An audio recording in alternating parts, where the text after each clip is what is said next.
ఓం శ్రీ గురుభ్యో నమః. హరి ఓం. స్వరాజ్య భగవద్గీత అర్జున విషాదయోగము. అర్జున ఉవాచ 39వ శ్లోకము ఇప్పుడు సమాప్తమైంది. 40వ శ్లోకమును దాని యొక్క విశేషార్థమును అంతరార్థములను మనం ఇప్పుడు తెలుసుకుంటున్నాం. జగద్గురు వేదాంతం లక్ష్మణావుల వారు భగవద్గీతకు చక్కటి ఆధ్యాత్మిక బోధన బోధించాడు.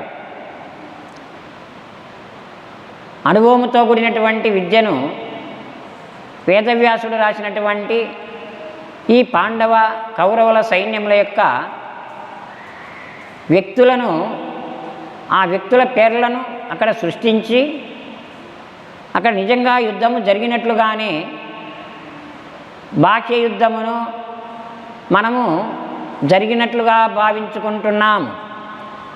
కానీ ఇక్కడ ఆధ్యాత్మికంగా మనము విచారణ లేని కారణము చేత ఎంతో కాలము మనము పొరపడి ఉండుట చేతనే మనము జరగనిది కూడా జరిగినట్లుగా భావించుకొనుచున్నామంటే మనకు చరిత్రలు ప్రమాణము కదా. అవి జరగకపోతే చరిత్ర ఎలా వస్తుంది అన్నొకటి ఇది చాలామందికి సంశయముగానే ఉంటుంది. కానీ మనము దాన్ని బాగా పరిశీలించినట్లయితే అది ఆధ్యాత్మికంగా మనలోనే తీసుకున్నట్లయితే సరిపోతుంది. ఎందువలనంటే మనలో జరుగుతున్నటువంటి ఈ పోరాటము మనం గుర్తించలేని కారణము చేతనే ఇంతవరకు అర్జునుడు చెప్పాడు. ఈ దుర్యోధనాదులు వాటిని తెలుసుకోలేకున్నారు, అది మేము తెలుసుకుంటున్నామని అర్జునుడు చెప్పిన విషయం.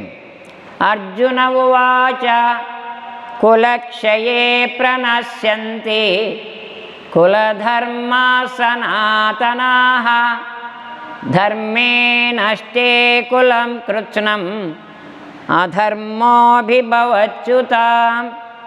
కులక్షయే ప్రణశ్యంతి కులధర్మాః సనాతనాః ధర్మే నష్టే కులం కృత్స్నం అధర్మోభిభవచ్యుత.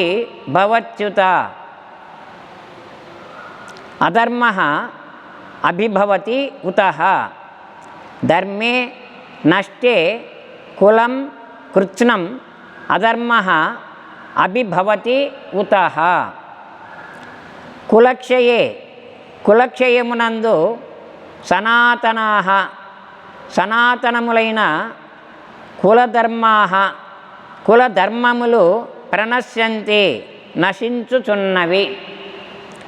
ధర్మే ఆచారము నష్టే సతి నష్టమగుచుండగా కృత్స్నం సమస్తమైన కులమును అధర్మః అధర్మముచే అభిభవతి ఉతః తిరస్కారము కలుగును.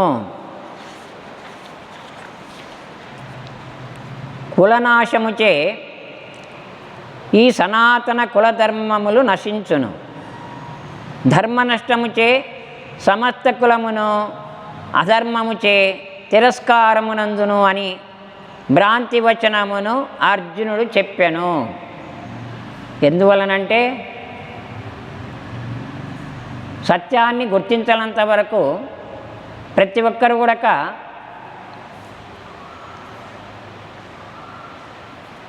చూడనటువంటిది, ఎప్పుడు విననటువంటిది, ప్రత్యక్షంగా దర్శించకపోయినాను, కళ్ళారా చూడకపోయినాను, మనకు చరిత్ర ప్రమాణమని చెప్పుకునేటువంటి ఏవైనాను కూడా అవి మనం జరిగినట్లుగా భావించుకొనుట వలనని యథార్థాన్ని గుర్తించలేకుండా పోతున్నాం.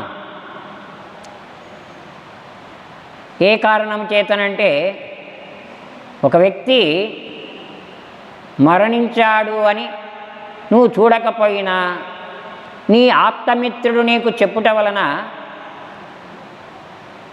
నీవు దుఃఖపడుతున్నావు కదా.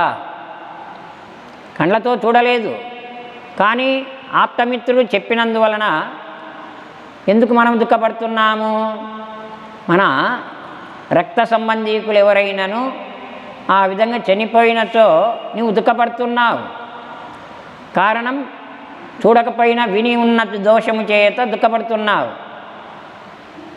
మరి నిజంగా విచారించినట్లయితే మళ్ళీ కాసేపటికి ఇంకొక వార్త వచ్చింది. ఏమని? అయ్యో చనిపోయింది మీ భార్య కాదయ్యా, వేరే ఇంకొక లక్ష్మీదేవి అంట అని ఒక పేరు చెప్పారనుకో.